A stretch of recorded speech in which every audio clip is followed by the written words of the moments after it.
So your zeal and passion has to reflect the bill because that will be the driving factor for the business. When you were giving us the ABC, you talk about the habit of we should work on, we should follow the regulations, Yes. especially the law. Now, at this point, what I'm expecting to see is what are those laws that should be looked into, especially if I'm exporting into America. Now, I'm an exporter here. What are the importing laws over there that have to be following and looked into? You understand? There are different laws, both the Nigerian law and the law of the country you are shipping over there. Earlier this week, when we went to one of the cargo operators, we were asking about how to ship some perishables. The guy told us that if it's US, that is very strict and he cannot guarantee us that it might get to the destination because he has exported some perishable that was confiscated at the airport. But he said if it's UK, there's no problem about that. So when he said that, we thought about it that, okay, we can try the UK for now.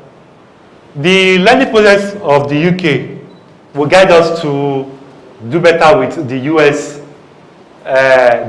law. And because the US is a very big market, different states. When you want to ship to the US, which state are you shipping? Is it Texas? Is it New York? There are different states. And each of those states too, their process, like for instance, if you want to ship perishable, why more people are shipping to UK? It's because it's just like 8 hours. But for the US, it takes longer than that. And it's even more difficult if the states you are shipping to is not, there's no direct flight. I know the moment you export maybe vegetables, you harvest it from the farm, it start dying. And people over there, they want their stuff fresh. Like if you are exporting fresh stuff, they want it fresh as it is. So these are some of the laws. Now, depending on the products you want to export to, there are also different laws guiding it. So for instance, with our experience, when we heard about that, we felt, okay, let's just ship to UK for now. Let's understand the process. We start US later because they are in need of our products. They are in need of our product. But as a starter, you can start with places I know is more easier. Because that learning, that experience will guide you to ship to other countries. And for all the different laws of the countries, the next speaker will come aboard. I will tell you the general laws in export business from Nigeria. Because you have to obey some. When you comply with the laws in export, in the Nigerian export law, you are 99% guaranteed that you are okay with the laws over there because they are working hand in hand. And we are speaking with one officer with the Nigerian quarantine. He was telling me that they are now taking a stricter policy in ensuring that before they issue certificates to any perishables, vegetables, it has to go through. There's no room for you bribing anybody. You must be sure that it meets the standard, because if it doesn't meet the standard and they ship it over there, their integrity is at stake. Then that's okay. It has passed through the Nigerian quarantine agency. Meanwhile, it doesn't meet with the standard. That means they are not competent. They don't know what they are doing. So the reputation of Nigeria is at stake. So most of the time, if you've done the legal requirement, okay, like I also shared the experience of the guy shipping to Malaysia. Over there, it's obvious that it is smuggling, but they are still doing it. So that is against the law of the land. So, but if you understand the laws, the next speaker is going to talk about the laws and all the general things you need to guide your export business. So when you are within that law, you are 99% guaranteed that you are in place. We gave the commodities, agro products, and the finished goods. I believe I heard something about non-exclusive products, which are not supposed to be exported. Then the second question is, I want to believe, apart from the networking here, there should be provision in each step for mentoring, as in people contact persons that you can actually meet as start. You can actually, from there, you can gain trust from other people. As an individual, especially if it's lower than 20 kg. So you can start exploring without any paperwork. So it will just be as if you are shipping to your friend or your relatives abroad. So it's very possible. So you could do that to learn the product. But when it's more than, when it gets to 100 kg, 1000 kg, then there might be some paperwork involved. But those paperwork, the next speaker is going to explain everything into detail. Then for individual products, for fresh vegetables, like we said that when we went to the quarantine officer, when I had fresh vegetables has a lot of process. So let me share this. Are there farmers here? Farmers. What particular? Cassava. What? Catfish. Rice and ginger. Any vegetable farmers here? Very good. So, if you want to export vegetables, for instance, you have to, before you even think of exporting, you have to be in touch with the Nigerian quarantine. I will get the particular, the actual name. They will come to your farm, inspect it, and they will be coming every week. They will be coming every week. They will give you guidelines. Because if you are selling, if you want to sell to Nigerians, no problem. Nigeria, we can eat anything goes. But provided you are exporting, it has to go through the whole process. There mustn't be one tiny bacteria. So for vegetables, they have to be coming every week. They have a particular date. I think either Wednesday or Friday. They'll be coming. And when you're ready to export, you go to the office, pick the form, you fill it. They will confirm that it's okay.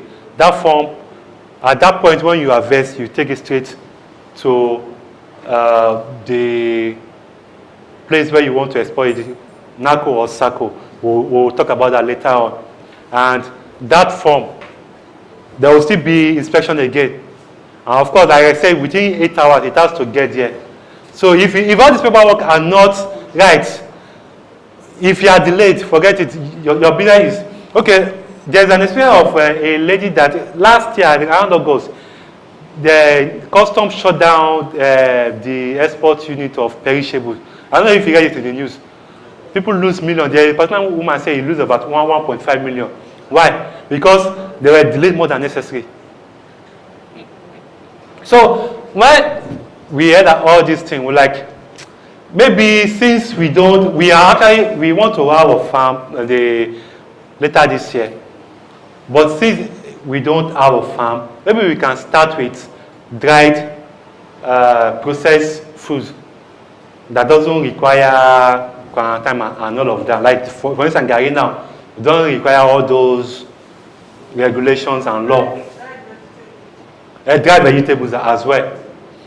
So, but for you to have a farm too, you can also collaborate. Another opportunity is you can collaborate with other exporters.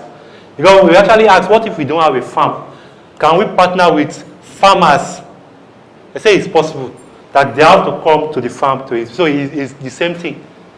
So if you want to go into export of vegetables, you don't necessarily have to have a farm. Once you have, that's why I say in the ABC of export, you have to extract the character and the competence of your suppliers. Supplier doesn't mean that commodity, also farmers as well. The source where you'll be getting your products from. About 5,000 products that can be exported abroad.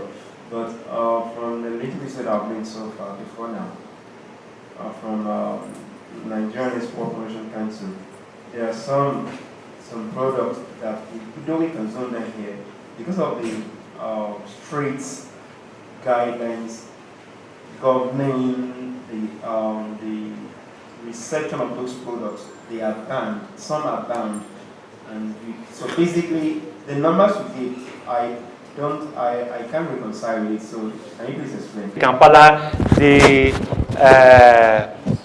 what do you call these beads, and our finished product, our malt, our drinks, Indomie, all those things.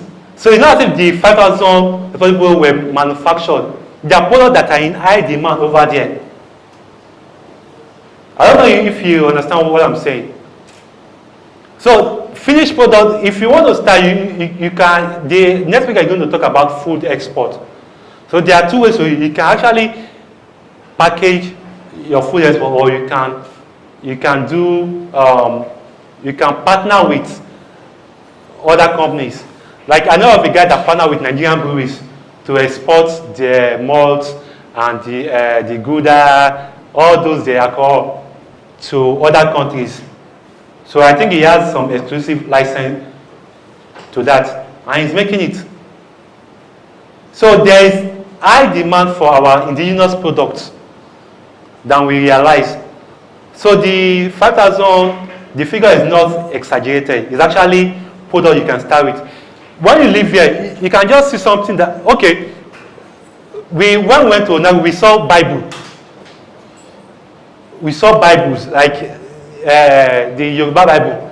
Somebody was exporting it. I never realized that it was possible. We saw this bell used by churches. They were exporting it. I asked the export, I said there was a demand for it. So when we're talking about export, don't limit yourself to the popular things. Like we wanted to go into Kampala, the Adiria, and all of that. There's a friend of mine in US, Kelechi, a lady. She's just 20. She was 23 when she started. So she was born in Nigeria, but she grew up in US.